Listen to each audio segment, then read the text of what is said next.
ಇನ್ನೇನು 2026 ಬರ್ತಾ ಇದೆ. 2026ರಲ್ಲಿ ನೀವೇನಾದರೂ ಯೂಟ್ಯೂಬ್ ಚಾನಲ್ನ ಶುರು ಮಾಡಬೇಕು ಅಂತ ಅಂದ್ಕೊಂಡಿದ್ರೆ, ನೀವು ಕೂಡ ಯೂಟ್ಯೂಬರ್ ಆಗಬೇಕು ಅಂದ್ಕೊಂಡಿದ್ರೆ ಈ ಒಂದು ವಿಡಿಯೋ ಪೂರ್ತಿ ನೋಡಿ. ನಾನು ಆದಷ್ಟು ಬೇಗ 2026ರಲ್ಲಿ ಹೊಸ ಯೂಟ್ಯೂಬ್ ಚಾನಲ್ ಕ್ರಿಯೇಟ್ ಮಾಡೋದು ಹೇಗೆ ಎಲ್ಲ ವೀಡಿಯೋಗಳು ಮಾಡ್ತೀನಿ ನೆಕ್ಸ್ಟು. ಈಗ ಶುರು ಮಾಡಬೇಕು ಅಂದ್ಕೊಂಡಿರೋರಿಗೆ ಈ ಒಂದು ವಿಡಿಯೋ ಮಾಡ್ತಾ ಇದ್ದೀನಿ.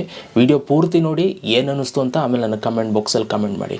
ಯಾಕೆ ಅಂತಂದರೆ ಈ ಒಂದು ವಿಡಿಯೋ ನೀವು ಯಾಕೆ ನೋಡಬೇಕು ಅಂತಂದರೆ, ಎಷ್ಟೊಂದು ಜನ ನಿಮ್ಮನ್ನು ಯೂಟ್ಯೂಬ್ ಬರ್ದೇದಂಗೆ ಮಾಡೋದೇ ಉದ್ದೇಶ ಕೆಲವ್ರದ್ದಿರುತ್ತೆ. ಆಯಿತಾ, ನೀವು ಬಂದ್ಬಿಟ್ಟು ಅವ್ರನ್ನೆಲ್ಲಿ ಬೀಟ್ ಹೊಡೆದ್ಬಿಡ್ತೀರೋ, ಅವ್ರನ್ನೆಲ್ಲಿ ಹಿಂದಕ್ಕೆ ಹಾಕ್ಬಿಟ್ಟು ನೀವು ಮುಂದಕ್ಕೆ ಹೊಂಟೋಯ್ತಿರೋ ಈ ಭಯ ಇರುತ್ತೆ. ಅದಕ್ಕೋಸ್ಕರ ನಿಮ್ಮನ್ನು ಹೆಂಗಾದರೂ ಮಾಡಿ ತುಳಿತಾ ಇರ್ತಾರೆ, ಹೊಸೊಬ್ರನ್ನ ಬೆಳೆಯೋಕ್ಕೆ ಬಿಡಲ್ಲ ಇಲ್ಲಿ.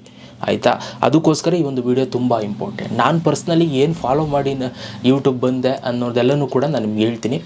ಸೊ ಸಬ್ಸ್ಕ್ರೈಬ್ ಮಾಡಿದೆ ನೋಡ್ತಾರೋ ಹಾಗೆ ಸಬ್ಸ್ಕ್ರೈಬ್ ಮಾಡ್ಕೊಳ್ಳಿ. ನೋಡಿ, ಮೊದಲನೇದಾಗಿ ಯೂಟ್ಯೂಬಲ್ಲಿ ಹೊಸ ಯೂಟ್ಯೂಬರ್ಸ್ಗಳು ಬರೋದು ಯಾರಿಗೂ ಕೂಡ ಇಷ್ಟ ಇಲ್ಲ. ನೀವೇನಾದರೂ ಬರ್ತೀನಿ ಅಂತ ನಿಂತ್ಕೊಳ್ತು ಅಂತಂದರೆ, ಸುಮ್ಮನೆ ಒಂದಷ್ಟು ಜನ ಯೂಟ್ಯೂಬರ್ಸ್ಗಳನ್ನ ನೀವು ಸಜೆಸ್ಟ್ ಕೇಳಿದ್ರು ಯೂಟ್ಯೂಬ್ ಮಾಡಲ ಅಂತಂದರೆ ತುಂಬ ಜನ ನೋಡಿ ಅಬ್ಸರ್ವ್ ಮಾಡಿ ನೋಡಿ ತುಂಬ ಜನ ಹೇಳ್ತಾರೆ ಏನಂತ, ಬೇಡ, ಇಲ್ಲಿ ಏನೂ ಸಿಗಲ್ಲ, ಇಲ್ಲಿ ಸಪೋರ್ಟ್ ಸಿಗಲ್ಲ, ಇಲ್ಲಿ ದುಡ್ಡು ಸಿಗಲ್ಲ, ಯಾವುದೂ ಸಿಗಲ್ಲ ಅಂತ ತುಂಬ ಜನ ನಿಮ್ಮನ್ನು ಡಿಮೋಟಿವೇಟ್ ಮಾಡ್ತಾರೆ. ಈ ಥರ ಯಾರಾದರೂ ಹೇಳಿದ್ಮೇಲೆ ನೀವು ಶುರು ಮಾಡೋಕ್ಕೆ ಮನಸ್ಸಾಗುತ್ತಾ? ನಿಮ್ಗೆ ಆ ಥಾಟೇ ಬರಲ್ಲ, ಬೇಡ ಬಿಡುಗರು ಇವರೇ ಮಾಡ್ತಲ್ವಂತ ನಾನು ಬಂದು ಏನು ಮಾಡೋಣ ಅಂತ ಅನಿಸ್ಬಿಡುತ್ತೆ.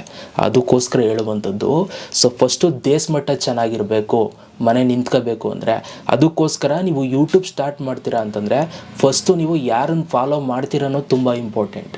ಯಾರು ಫಾಲೋ ಮಾಡ್ತಾಯಿದ್ದೀರಾ, ಅವ್ರು ಹೆಂಗವ್ರೆ, ಅವ್ರ ನಡವಳಿಕೆ ಹೆಂಗಿದೆ, ಅವ್ರ ಮನಸ್ಸು ಹೆಂಗಿದೆ. ಮನಸ್ಸು ಬಿಡಿ, ಕ್ಯಾಮ್ರಾ ಮುಂದೆ ಎಲ್ಲ ತುಂಬ ಒಳ್ಳೆಯವರು, ತುಂಬ ಡೀಸೆಂಟು, ನಾನೇ ಎಲ್ಲ ಮಾಡೋದು ಅನ್ನೋ ಥರ ಇರ್ತಾರೆ, ಒಳಗಡೆ ಆಳು ಬಿದ್ದೋಗಿರ್ತಾರೆ. ಆಯಿತಾ, ಸೊ ಇದನ್ನೆಲ್ಲ ನೀವು ನೋಡಿಕೊಂಡು ಫಸ್ಟು ಒಂದು ಪರ್ಸನ್ನ ನೀವು ಚೂಸ್ ಮಾಡಬೇಕು. ಪರ್ಫೆಕ್ಟಾಗಿರ್ಬೇಕು ಅವನು, ಹೆಂಗೆ ಅಂದರೆ ಹೆಂಗೆ ಹೇಳಿ ಮಾಡಿಸ್ದಂಗೆ ಇರಬೇಕು ಅವನು. ಆ ಥರದವ್ರನ್ನ ನೀವು ಫಾಲೋ ಮಾಡಿ. ನಿಮಗೆ ಡೈಲಿ ಮೋಟಿವೇಟ್ ಮಾಡಬೇಕು, ಪಾಸಿಟಿವಿಟಿ ತಂದುಕೊಡ್ಬೇಕು. ಆ ಥರ ಒಂದು ಥಾಟ್ಸ್ಗಳು ಬರೋರನ್ನ ನೀವು ಫಾಲೋ ಮಾಡಿದ್ರೆ ನಿಮ್ಮ ಮೈಂಡು ಶಾರ್ಪ್ ಆಗುತ್ತೆ ಗೈಸ್. ಖಂಡಿತವಾಗ್ಲೂ ನಿಮ್ಗೆ ಯೂಟ್ಯೂಬ್ ಮಾಡಬೇಕು ಅಂತ ಹುಮ್ಮಸ್ಸು ಬರುತ್ತೆ. ನೀವು ಫಾಲೋ ಮಾಡೋರೇ ತರತರಲೆ ಹೆಂಗಿದ್ರೆ, ತರತರಲೆ ಹೆಂಗೆ ಆಡಿದ್ರೆ ನೀವು ಹಂಗೆ ಆಯ್ತೀರ, ಮಾಡೋಕ್ಕೆ ಹೋಗಲ್ಲ. ಇದು ಫಸ್ಟ್ ಪಾಯಿಂಟ್. ಸೆಕೆಂಡ್ ಪಾಯಿಂಟ್ ಏನು ಗೊತ್ತಾ, ಇಲ್ಲಿ ಯೂಟ್ಯೂಬಲ್ಲಿ ತುಂಬ ಜನ ಕಂಪೇರ್ ಮಾಡ್ಕೊಳ್ತಾರೆ.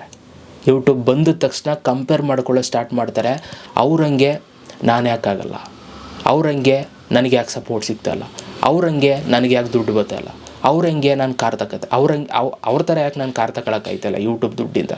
ಈ ಥರದ್ದೆಲ್ಲ ತುಂಬ ಒಂದು ಥಾಟ್ಸ್ಗಳೆಲ್ಲ ಬರುತ್ತೆ ನಿಮಗೆ ಯೂಟ್ಯೂಬ್ ಸ್ಟಾರ್ಟ್ ಮಾಡಿದಾಗ. ಸೊ ಫಸ್ಟ್ ಆಫ್ ಆಲ್ ನೀವು ಕಂಪ್ಯಾರಿಸನ್ನ ಬಿಡಬೇಕು. ಅಬ್ಸರ್ವ್ ಮಾಡಿ ನೋಡಿ, ತುಂಬ ಜನ ಯೂಟ್ಯೂಬರ್ಸ್ಗಳು ಈಗಲೂ ಕೊರಗ್ತಾ ಇರ್ತಾರೆ ಡೇ ಬೈ ಡೇ. ನನಗೆ ಸಪೋರ್ಟ್ ಸಿಗಲ್ಲ, ನನಗೆ ಯಾರೂ ನೋಡಲ್ಲ, ನನಗೆ ಯಾರೂ ಶೇರ್ ಮಾಡಲ್ಲ, ನನಗೆ ದುಡ್ಡು ಬರ್ತಾಯಿಲ್ಲ, ಅವ್ರಿಗೆ ಬರ್ತೈತೆ, ಇವ್ರಿಗೆ ಯಾಕೆ ಬರ್ತಾಯಿದೆ, ಇವ್ರಿಗೆ ಯಾಕೆ ಸಪೋರ್ಟ್ ಮಾಡ್ತೀರಾ, ಅವ್ರಿಗೆ ಯಾಕೆ ಸಪೋರ್ಟ್ ಮಾಡ್ತೀರಾ ಅಂತ ಇನ್ನೂ ಕೊರಗೋರು ಇದ್ದಾರೆ. ಈ ದೊಡ್ಡ ದೊಡ್ಡ ಯೂಟ್ಯೂಬರ್ಸ್ಗಳೇ ಕೊರಗ್ತಾ ಇರ್ತಾರೆ, ನಿಮಗೆ ಗೊತ್ತಿಲ್ಲ ಅಷ್ಟೇ. ಅವ್ರ ಮನಸ್ಸನ್ನು ಬಗ್ದುಬಿಟ್ಟು ನೀವು ನೋಡಿದ್ರೆ ಕೊರಗ್ತಾ ಇರ್ತಾರೆ. ಅವ್ನು ಯಾಕೆ ಬೆಳೆದ್ಬಿಟ್ಟ, ಅವ್ನಿಗೆ ಯಾಕೆ ದುಡ್ಡು ಬರ್ತಾದೆ, ಅವ್ನು ಯಾಕೆ ಉದ್ಧಾರ ಆಗ್ಬಿಟ್ಟ, ನಾನು ಯಾಕೆ ಉದ್ಧಾರ ಆಯ್ತಲ್ಲ ಅಂತ. ಸೊ ಈ ಕೊರತೆಯಲ್ಲಿ ಮನುಷ್ಯ ಬದುಕ್ತಾ ಇರ್ತಾನೆ. ಆಯಿತಾ, ಸೊ ಒಬ್ರು ಕಂಡ್ರೆ ಒಬ್ರಿಗೆ ಆಗಲ್ಲ. ಇಲ್ಲಿ ಕ್ಲಿಯರ್ ಕಟ್ಟಾಗಿ ಹೇಳ್ತೀನಿ ನೋಡಿ, ಒಬ್ರು ಕಂಡ್ರೆ ಒಬ್ರಿಗೆ ಆಗಲ್ಲ, ಸುಮ್ಮನೆ ಅಷ್ಟೇ. ಎಲ್ಲ 90% ಜನ ಅದೇ ಮೈಂಡ್ಸೆಟ್ಟು. ಇಲ್ಲಿ 10% ಜನ ಮಾತ್ರ ಟ್ರೂ ಆಗಿ ಪ್ಯೂರಾಗಿ ಇರೋದು. ಅದಕ್ಕೋಸ್ಕರ ಎಲ್ಲ ಕಂಪೇರ್ ಮಾಡ್ಕೊಂಡು ಒದ್ದಾಡ್ತಾ ಇರ್ತಾರೆ. ಅವ್ರ ಲೈಫಲ್ಲಿ ಅವರು ಒದ್ದಾಡ್ತಾ ಇರ್ತಾರೆ. ಅದಕ್ಕೋಸ್ಕರ ನಾನು ಹೇಳ್ತೀನಿ, ನೀವು ಯೂಟ್ಯೂಬ್ 2026ರಲ್ಲಿ ಬರ್ತೀನಿ ಅಂತಂದರೆ ಸೊ ಸೆಕೆಂಡ್ ಥಾಟು ಕಂಪ್ಯಾರಿಸನ್ ಮಾಡ್ಕೊಳಕ್ಕೆ ಹೋಗ್ಬೇಡಿ. ಆಯಿತಾ, ಯಾರಿಗೂ ಕಂಪೇರ್ ಮಾಡ್ಕೊಳಕ್ಕೆ ಹೋಗ್ಬೇಡಿ. ಆವಾಗ ನಿಮ್ಮ ಯೂಟ್ಯೂಬ್ ಜರ್ನಿ ಸ್ಟಾರ್ಟ್ ಆಗುತ್ತೆ ರಿಯಲ್ ಆಗಿ. ನೀವು ಇವೆರಡು ಪಾಯಿಂಟನ್ನು ನೀವು ಮಿಸ್ ಔಟ್ ಮಾಡ್ತು ಅಂತಂದರೆ ನೀವು ಯೂಟ್ಯೂಬ್ ಸ್ಟಾರ್ಟ್ ಮಾಡಿದ್ರೂ ಒಂದೇ, ಸ್ಟಾರ್ಟ್ ಮಾಡಿಲ್ಲ ಅಂದರೂ ಒಂದೇ. ಸ್ಟಾರ್ಟ್ ಮಾಡಿದ್ರೂ ನಿಮಗೆ ಸಕ್ಸಸ್ ಸಿಗಲ್ಲ, ನೆಮ್ಮದಿ ಇರಲ್ಲ, ನೆಮ್ಮದಿಯಾಗಿ ನಿದ್ದೆ ಬರಲ್ಲ, ಬರೀ ಯೋಚನೆ, ಯೂಟ್ಯೂಬ್ ಬಗ್ಗೆ ಯೋಚನೆ, ವ್ಯೂಸ್ ಯೋಚನೆ, ದುಡ್ಡು ಯೋಚನೆ, ಅದು ಯೋಚನೆ, ಇದು ಯೋಚನೆ ಎಲ್ಲ ಬರೋಕ್ಕೆ ಸ್ಟಾರ್ಟ್ ಆಗುತ್ತೆ. ಆಯಿತಾ, ಸೊ ಲೈಫಲ್ಲಿ ನೆಮ್ಮದಿನೇ ಇಲ್ಲ ಅಂತಂದರೆ ಇನ್ನು ಏನು ಮಾಡಿ ಏನು ಪ್ರಯೋಜನ.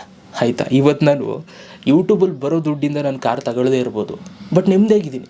ಆಯಿತಾ, ಕಾರ್ ತಗೊಳ್ಳೋಕೆ ಕಾಸಿಲ್ಲ ಅಂತಲ್ಲ, ಅದೇ ಆದರೂ ತಗೊಂಡಿಲ್ಲ, ನನಗೆ ಗೊತ್ತು ನಾನು ಯಾವಾಗ ತಗೋಬೇಕು ಅಂತ. ಆ ಥರ ಮೈಂಡ್ಸೆಟ್ ನಂದು, ಅರ್ಥ ಆಯಿತಾ. ಸೊ ಹಾಗಾಗಿ ನಾನು ಹೇಳುವಂಥದ್ದು, ಕರೆಕ್ಟಾಗಿ ಯೋಚನೆ ಮಾಡಿ, ನಿಧಾನಕ್ಕೆ ನಿಮ್ಗೆ ಏನು ಅನಿಸುತ್ತೆ ಅದನ್ನು ಮಾಡಿ, ಒಳ್ಳೆಯದನ್ನು ಫಾಲೋ ಮಾಡಿ. 2026ಕ್ಕೆ ಯೂಟ್ಯೂಬ್ ಬರ್ತಾ ಇರೋರಿಗೆ ಎಲ್ರಿಗೂ ಕೂಡ ಒಳ್ಳೆಯದಾಗಲಿ. ಎಲ್ರಿಗೂ all the best. And YouTube channel create ಮಾಡೋದಾಗ್ಬೋದು, ಯೂಟ್ಯೂಬಲ್ಲಿ ಮತ್ತೊಂದು ಪ್ರೊಸೀಜರ್ ಏನೇ ಇದ್ದರೂ ಎಲ್ಲ ಫ್ರೀ, ₹1 ಕಾಸು ಕೊಡೋಂಗಿಲ್ಲ, ಎಲ್ಲ ಫ್ರೀಯಾಗಿ ನೀವು ಮಾಡ್ಬೋದು. ಇದು ಒಂದು ತಲೆ ಇಟ್ಕೊಳ್ಳಿ ಗೈಸ್, ಆಯಿತಾ. ಸೊ ಬನ್ನಿ ಯೂಟ್ಯೂಬ್ ಶುರು ಮಾಡಿ, ಎಲ್ರಿಗೂ ಒಳ್ಳೆಯದಾಗಲಿ ಅಂತ ಹೇಳ್ತಾ ವಿಡಿಯೋನ ಇಲ್ಲಿಗೆ ಮುಗಿಸ್ತಾ ಇದ್ದೀನಿ.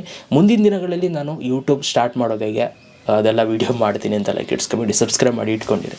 ಇದಿಷ್ಟು ಇವತ್ತಿನ ಒಂದು ವೀಡಿಯೋ. ಹೇಗನ್ನಿಸ್ತು ವೀಡಿಯೋ ಕಮೆಂಟ್ ಬಾಕ್ಸಲ್ಲಿ ಕಮೆಂಟ್ ಮಾಡಿ. ಸಿಗೋಣ ನೆಕ್ಸ್ಟ್ ವೀಡಿಯೋದಲ್ಲಿ. ಅಲ್ಲಿ ತನಕ ಲವ್ ಯು ಆಲ್ ಗೈಸ್.